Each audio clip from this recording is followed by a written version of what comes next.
Assalamu alaikum wa rahmatullahi wa barakatuh. Mana men Azimov Abdujалил, Leylek rayonunun Akbulak ayılının turgunu olam. Mana şu bizdin жерибиз mana hazır. Mana şu bardыгы kayrak жерде, mana şu көрүп турган.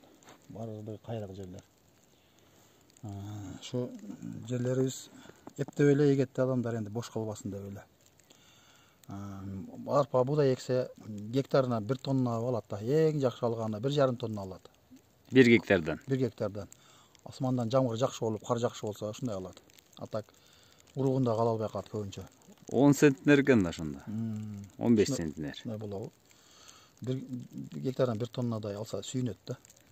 Бул чечиштин кандай жолдору бар? Эми суу карыштын жолу барбы? Мунун суу карыштын жолу бу жерде суу жок. Бияктан бургой казып эме кылса мынча жерге жеткизиш кыйынбы? Анан мына тообуз бар биякта. Тоодун аркасында дагы бир тоо бар, жайлоодун ар жагында, алтын бешик тоодун ар жагында. Айкөл деген көлүбүз бар.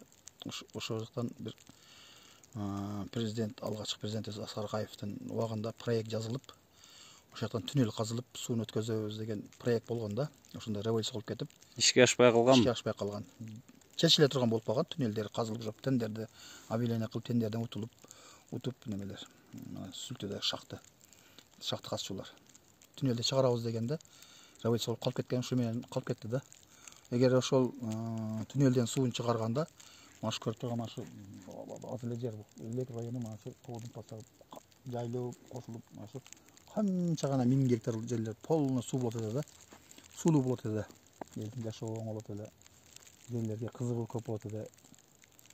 Азыр миграция кандай бу жерде? Миграция бар деле Россияга кетет да. Россияга кетишет. Көп Россияга кетишет, Европага кетишет, Америка анча-мынчалары. Көпчүлүктөр Россияга кетишет. Сыртка кетишет. Бишкекке барып, жактан жер алып, жактан арендага жер алып жетишет көпчүлүгү. Эгер ошол сууну ишке ашып калса, көпчүлүк жаштарга иш болот экен да бу жерде. Канча иш болот да. Жерлерибизден өзү аз эле жер тийген. Адамдардын 1 гектар, 2 гектар